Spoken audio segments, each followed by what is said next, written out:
I'm Joyce Ang with Gold Derby here with Ben Schwartz from the Afterparty. If you haven't seen the show yet, go away and do that because I'm going to drop a huge spoiler right now. You are the killer. Oh my goodness, right off the bat, Yeah, you Joyce? didn't know Right that? off the bat. I know. Yasper is the killer. So how does it feel to be the killer and also to have known you were the killer from the very beginning when no one else in the cast did? It feels awesome. I used to love those murder mysteries where the like confession scene at the end. I used to love those. And then I loved when they always came from a place where the person who was saying them didn't quite understand how bananas they were because they truly believed all the things they were doing were right. Like, of course I pushed him because, like look at all these things that he's done in my life. You know what I mean? So I loved playing that and I was very excited because then I could kind of throw little Easter eggs in, and I could throw little hints in through the whole shooting because I knew before everybody else. Mm. Was it hard keeping a secret from everyone? It was, but I'm very good at keeping secrets. I didn't tell my girlfriend, I didn't tell my agent or my manager who, helps like put the deal together, which when it finally came out, they're like, well, we know it's not you because we would have found out like throughout the process, we would have found out that. But I was just very, very good. My dad didn't know. My dad thought it was Zoe and Ike's kid for the whole time. He's like, it's the kid. I'm telling you, it's the It's kid. Maggie. Yeah. So That would have been a it, huge twist. huge twist. Like a child And for killer. me, it was like I've done so many comedies that it was so exciting to be in a show that had a through line that every week people were like texting me and being like, "Oh my god, okay, I noticed this. Do you think this is something?" And like it building to this big climactic who done it. So it was very, very exciting, Joyce. Mhm. Yeah, it did feel like that when everyone was trying to figure out like all the different clues in there and guessing. But and I don't know if anyone really, like you said, like pegged you or Jasper to be the killer, because it did kind of subvert, your comedic persona because it's like it's John Raffio, it's Sonic. But I love the way you played Jasper because it works on multiple levels, even if he turned out to be innocent, because it's like, oh, he's just like the funny guy. But since he is a killer, you could see that like he's overcompensating because he didn't expect Anik, his best friend, to be the prime suspect. So he's like trying to protect him. That's So exactly it. And also he's overcompensating because he's terrified of getting caught. There's a lot right. of times I'll play when Tiffany's talking to me, Tiffany's character, Dana, is talking to me, where every now and then she scares me and I think I'm screwed. Or like when we realize there's a camera in the private eyes poster, Jasper's reaction is, "Oh my God, I'm dead. I'm gonna die." And then he sees Anik see him, and he has to make it feel like it's not about that. So throughout the whole thing, I play with levels of like, "Oh my God, I killed somebody," and like, how do I hide this and stuff like that. Yeah, the poster thing was one thing when I was like, it made sense like at the end because it's like he knew, like he forgot he was like being recorded and that's why he had to delete everything. Exactly. Yeah. But how did you go about, I guess, like modulating, layering in those clues into your performance? Because you don't want to give too much away, but you want there to be enough there for fans to go back to at the end once it's That's revealed. exactly correct. So it's like it's exactly that. Whenever I see something big that happened, like that poster's a perfect example. When I realize when I'm like, oh my God, there's a way for us to to exonerate you. There's footage of that room, and I'm like, oh my God, that means that there's footage of me killing somebody. Like anytime that I'm reminded that I could be caught, um, I made sure that my character gets scared or whatever. And also a lot of this big and goofiness or sometimes or the jokiness is him hiding the idea that he's trying to hide that he killed somebody, which is fun. But also the incredible part about this also is that I get my own episode of like this musical, and during there it's my point of view of what happens, and then it's just like you realize that it looks like the world revolved around me for that whole day, and I think everything is the most exciting, happy, everybody's happy, everything's going well. And I think it's me pushing hard on that, but not too hard where you're like, is this guy up to something? So it's really fun to play with the acting levels, and then in the last episode, I get to basically do a dramatic episode, which is very exciting. Mhm. I love your episode 3, Jasper, all musicals, three songs, love all three of them. Thanks, Do Joyce. you have a favorite of between Two Shots, Yeah, Sure, Whatever, and Three Dots from Stardom? Oh my goodness. You're making me choose between my three I children. know. I can't Um, choose. I'll be upfront. I wonder, the the hardest to do live was Yeah, Sure, Whatever, because there's so much dancing and singing and so many moving parts in it. But we shot Three Dots to Stardom in 3 one shots. So like, so all it's like a oneer and then a oneer and then a oneer. I think that's what he did. Oh my God, did I just realize that he shot it in three shots? We just had If that's a true, live epiphany right now. for real. I don't know if he did it in two oneers or three oneers. I bet he did it in three shots because Chris is just brilliant. So that was like you can't make any mistakes the whole way through, as opposed to yeah, sure, whatever. We can pick up 100 angles. Um, but in terms of recording, I really like two shots. I mean, I really like all of them. They're all really exciting and very nerve wracking before we started, being like, oh my goodness, I got to do three of these. And then slowly finding out that we could pull it off and do it with, some flair because Chris is so good. So I don't know if I could tell you my favorite, but I did sing all of them like a billion times to first to learn it, then they give you the track that they're going to use that you've recorded. After you've recorded the track, then you have to like almost like drunk history, be able to lip sync exactly the way that you did for this track because there are dancers going at the same time. And then you have to dance in this. So I've sang all those songs a billion times. Well, I've played them a billion times because they're all amazing. Oh, that's I amazing. can't choose either. They're also different because like you have a rap, you have this like punk pop song, and then a Yeah. ballad. I think I relate to Three Dots the most because I think it's universal. We know the pain of seeing the three dots and then it disappear, and you're like, what were you gonna say? I think that's exactly correct. I think that one hits the hardest because everybody knows that dot dot dot. Like, and then you're just waiting for Ghost. something, and Yasper never got his something. Yeah. But yeah, those are great parody songs. But you have, your experience in that area because you won an Emmy for Hugh Jackman's Oscar opening. Very good, Joyce. I love that opening song. Probably the best one of the century, I think. Century, that's bananas Yeah, because that's Billy's in a it's lot of big. those. Oh, I are we talking about this century in the This 2000s? century. Okay, so it doesn't include all Billy. Well, I mean, it's up there. It could rival Billy's. The reader Oh, Billy the is reader the section gold was really standard. good. That's my Oh my favorite. God. So it was me, Dan Harmon, and Rob Schraub who wrote it. That whole musical piece for Hugh Jackman. It was the 81st, I think, Yeah, in Oscars. 2009. Okay, yeah. And it was right when I moved to New York. It was so funny. It was right before I moved to LA. I literally moved to LA and then I got a job to write for this and I had to go back to New York to write. So I was gone. I perform improv and we did this huge night of me performing a ton of shows and saying goodbye to the New York theater. And I finally moved. I was sleeping in like a tent in my friend Chad's apartment. And then I got hired to write for the Oscars and they said, you got to go back to New York and write for the Oscars. And so like, I came back and I was like, sorry, yeah, I'm sorry. We just had all these shows. I'm sorry do you mind if I sit back in at UCB? But the reader sketch was literally, we were going through all the bits that we could do. And then I said, or someone's like, did you see the reader? And I go, no, I mean, I have it. I have the DVD. It's like on my thing, but I haven't seen it yet. What about you? And he goes, same. I haven't seen it, but I have it. And then Dan is like, I haven't seen it either, but I know it's supposed to be amazing. And so I go, that's what the song is. It's so Everybody good. thought that's what the song's got to be. Like, I haven't seen it yet. I'm so sorry. I heard it's amazing. Yeah. It got nominated over The Dark Knight. So yeah. Oh But my God.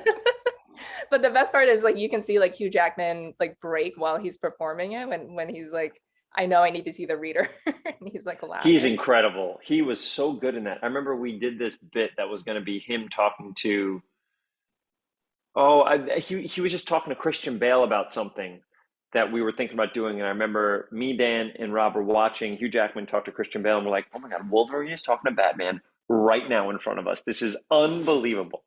But those Oscars were, I mean, incredible. Because Hugh Jackman is like unstoppably. He's just like the ultimate showman. I also like to think you guys were responsible for him and Anne Hathaway being cast in Les Miserables. May I say this? I will say this. I don't know if I said this before, but we're writing the thing, and then Hugh Jackman's producing partner said we're looking for a way to get Anne Hathaway involved in the opening. And then I said, it might be fun what I do at UCB. So I wrote that section. I wrote Anne Hathaway The section. Frost Nixon. Yes, because also I was like, God, that guy's lip is so sweaty all the time. I was like, I got to write That's the that. line. Yeah, and so I said, what we do at UCB is we would pull people up from the stage and make it feel like, plant these audience members, but we do it in these weird ways and blah, blah, blah. And so I was like, it'd be really funny if doing Frost Nixon and she's right next to Langella and you think that we need to pull her, but we pull her up and she does the whole thing. And so I actually wrote that whole bit, which is very exciting because Dan Harmon and Rob did a lot of the heavy lifting on that thing. I mean, Schwab created all the props. He created them. He's a genius. And then Dan is just, his mind is, incredible. He was a very big. We all decided it should be this recession musical opening, and then Dan is just a machine. He just ideas were flying out of his head. He was pretty amazing. Yeah, it was perfect. And then his climb to the top of the ring, saying like, "I'm So overrated." good. But also the callback to the reader because he's like, "I'll rent the reader." It was amazing. I remember watching the Oscars while being backstage at the Oscars, and he finished so strong, and we were like, "Oh, it's going well, it's going well," and then people started giving him a standing ovation, and we went crazy backstage. As a writer, when someone says your words and does them such justice and does them better than you can dream of, and then you see the audience react, it was a really special moment, especially in 2009 when I was a little baby. Yeah, it's perfect. Still, again, that's the century and could rival Billy Crystal's. So there you go. You're very kind. Well, back to the after party. Your dramatic turn in the finale. I loved Yasper's confession, like you said, like he explains himself, like the classic murderer confessional. But again, it works because I think he sees himself as a victim, and you understand his pain and his anger with Xavier being more successful than him. So what was it like shooting that scene and being able to flex your dramatic chops? It was so fun, and it was Phil and Chris were really kind beforehand, and they're like, they had seen some dramatic work I've done, and they're like, we know you can do this, and like, so like one of the exciting parts about them casting me, they said, was that we could give you this musical, but also people won't see it coming that you could do this stuff too, which also gives me the confidence to kind of take more risks. You know what I mean? When your directors and the people that you look up to believe in you.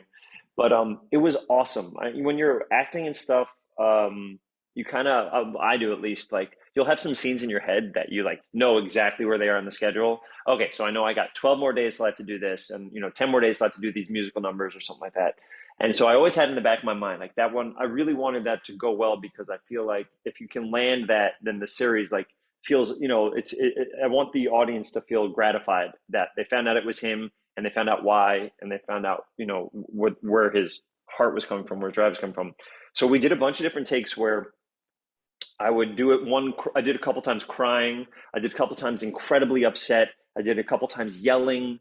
And we would play with all these different levels. And then Chris kind of took a bunch of them and like turned it into this wonderful, like unhinged type of thing. But the best part was Zoe Chow, who's unbelievable in this, and Sam Richardson. I would look at them, and Zoe, when they find out it's me and everybody looks at me, a lot of people are like, "Oh," but Zoe on the day, whenever we were recording, would look at me like, "Oh no, your life is over," and would look at me like she was so sad and like she was going to cry. So all I had to do was look at Zoe, and it would make tears start forming in my eyes. And then I would start. So you start with these tears, and then you slowly see me get unhappy. But Zoe and Sam were so big for me to do that monologue off of, because they were reacting as like, "Oh no, Yasper's gone for good. Like he just ruined his life. You just, it's so sad to see this character who's so joyful not realize that his life is over."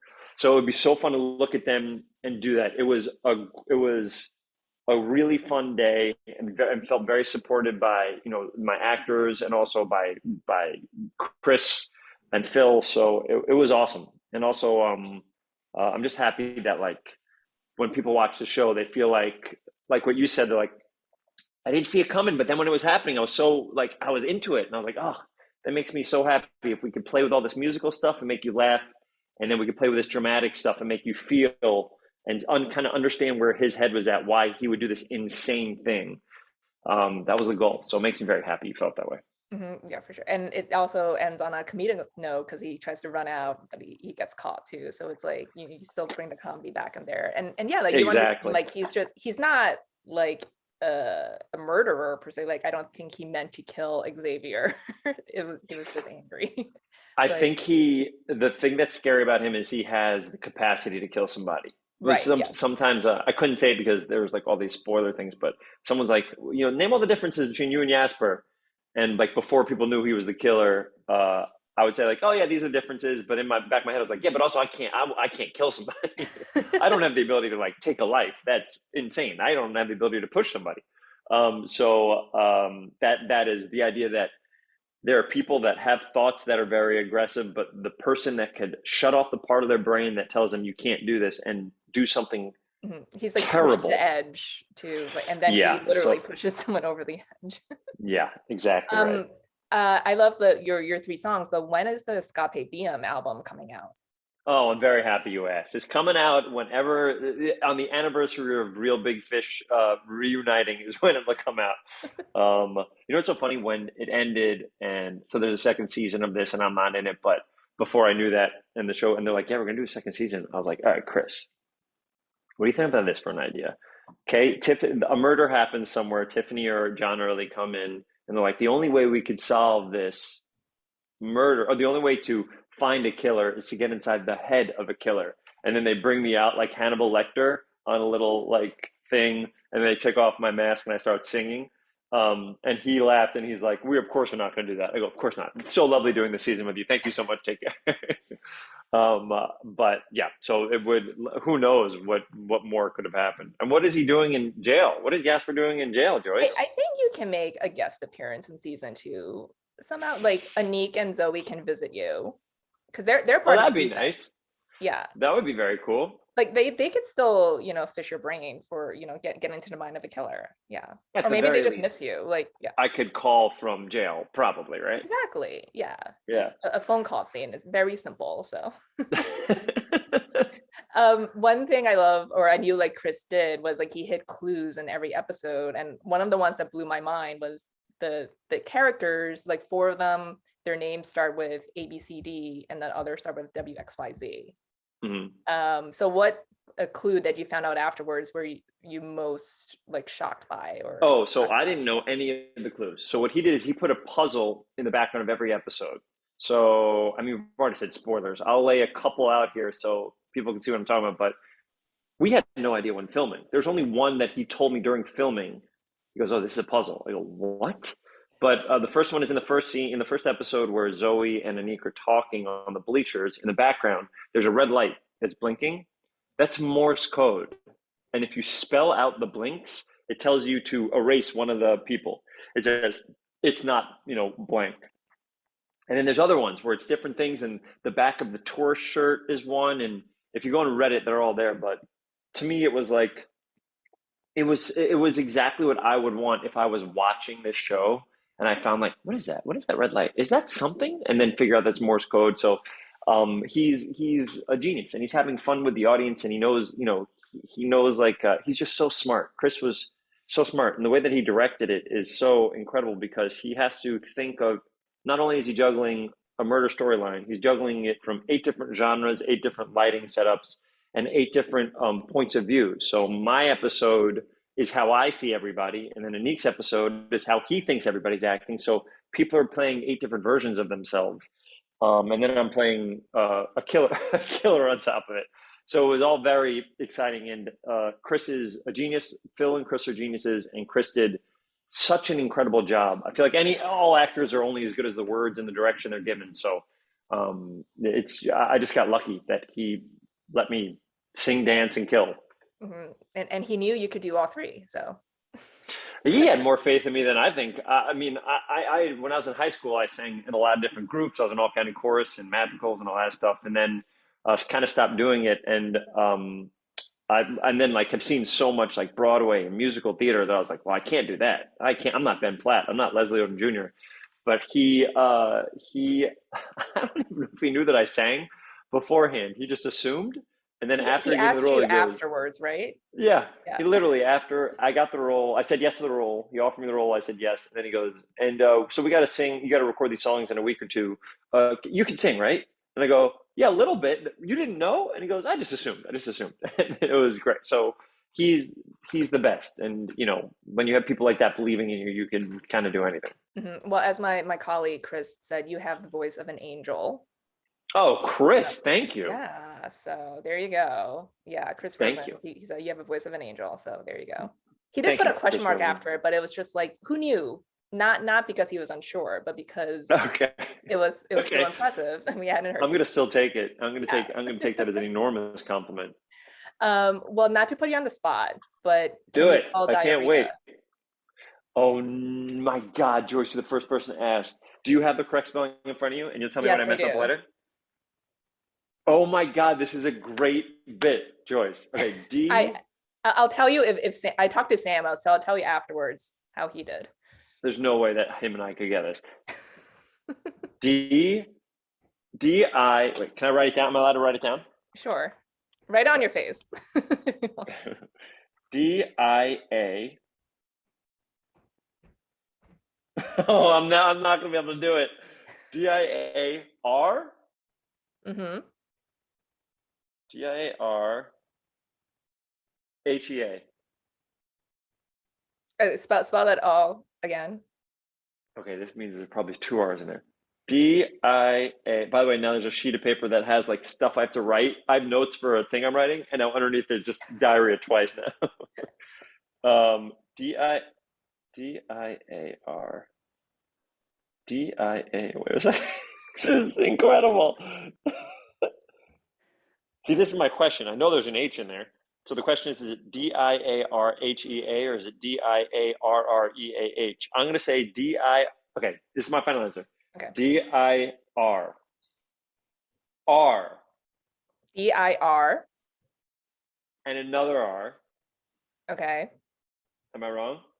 You said D-I-R-R. Is that what you want? This is the most excited I've ever been about anything in my life. I'm changing it to this. This is my final answer. Okay. Okay, no matter what, this is it. Diarrhea. There are two R's. So close. But then it's Hea? Yes, Diarrhea. So Sam didn't get it either, so it's okay.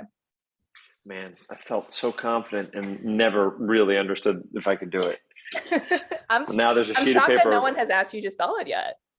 You're the first person, and Okay. I love a game. I love games, so Mhm. that just made me so happy. Mhm. I'm gonna. It's my goal to. I'm gonna ask Chris and Phil if they can spell it. Are you doing this with Chris? If you're doing this with Chris, 100% ask them. Okay. Okay. I mean, like they wrote it, so so they should be able to, unless they just. I wrote it too, and then I remember I do it, and then I send it, and he tells me he goes, well, you spelled it right. Oh, I remember. And then I remember I have to show my case, which, by the way, is another little Easter egg we dropped. When I'm in the shower before he comes in, there's 5 frames where you could see that I'm holding 2 phones at the same time. So if you saw that, you know that I have Xavier's phone, and that maybe my character killed him. Mm-hmm. Yeah. So many clues, and then no one can spell diarrhea. This is the show. Why wouldn't you want to watch this show? Yeah, exactly. All right. Well, that was great speaking with you. Thanks so much for your time. And now you know how to spell diarrhea. Badua, Diarrhea. There you go. Spelling bee champion of 2022. Thank you, Joyce. I appreciate it.